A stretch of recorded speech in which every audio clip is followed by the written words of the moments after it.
Sadran, le PDG de Newrest qui est avec nous. Bonsoir Monsieur Sadran. Bonsoir. Spécialiste de la restauration hors foyer. On dit pas collective, on dit hors foyer, c'est pas la même chose. Non, parce que nos métiers sont assez divers, donc je trouve que hors foyer c'est un petit peu moins péjoratif que collectif. Hors foyer, alors les trains, les avions, les aéroports, les cantines diverses et variées, les administrations, j'en oublie ou pas dans vos métiers là? Non, on a quatre métiers de base que sont les trains, les avions, la restauration, les bases de vie minières et pétrolières. Alors des marchés qui évidemment ont tous souffert du Covid, sauf que vous venez de publier des chiffres annuels, là vous êtes en décalé, qui sont supérieurs à ce qu'ils étaient à 2019 avant Covid. Voilà, on a eu une année de très bonne qualité en termes de croissance et de résultats économiques aussi et sur le plan financier.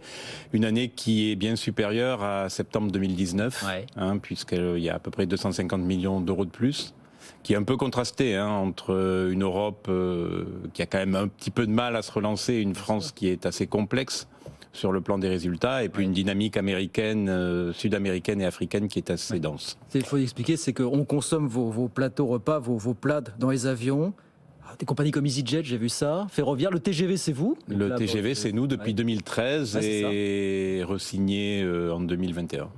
Mais vous me parlez de croissance. Donc, en effet, les chiffres sont assez impressionnants. Mais est-ce que vous êtes en croissance sur les 4 verticales, sur vos 4 métiers? Globalement, oui. On est en croissance sur les 4 métiers. On a été porté par les cours du pétrole et les cours des minerais durant toute la période Covid. Ça, c'est la transition énergétique et les besoins.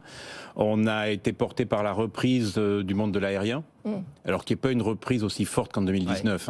Si on est vraiment précis, je pense qu'on est à 80-85%. Oui, c'est ça, parce que vous êtes un peu un baromètre, enfin une boussole du secteur aérien, forcément. Oui, il y a eu un rattrapage très important, mais en Europe, on est à 85% de mon point de vue de ce qu'on était avant le Covid.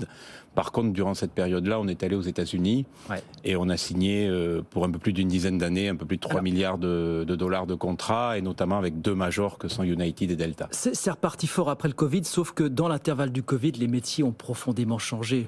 Justement, vous êtes présent notamment dans ce qui est cantine d'entreprise, entre autres. On avait un autre acteur du secteur qui était là il y a quelques semaines qui nous disait c'est devenu un défi justement pour attirer véritablement les clients, les particuliers, les salariés qui veulent rester chez eux en télétravail. Il faut apprendre à réenchanter la restauration d'entreprise. Comment est-ce qu'on fait pour restaurer D'abord, il y a plusieurs secteurs. Les secteurs médico-sociaux, les secteurs scolaires sont des secteurs qui ont la même dynamique, mais qui demandent aussi à être réinventés par le bio, par la qualité de service, par l'origine des produits. Enfin, c'est des choses très basiques.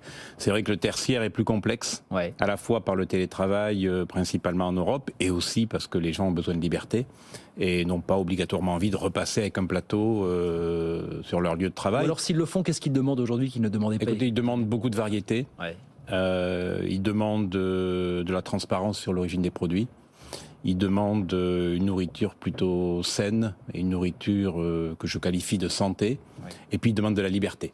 Ils demandent de pouvoir passer un ordre, pouvoir passer une commande comme ils le font chez eux, être livrés dans leur bureau. Ils demandent de la souplesse.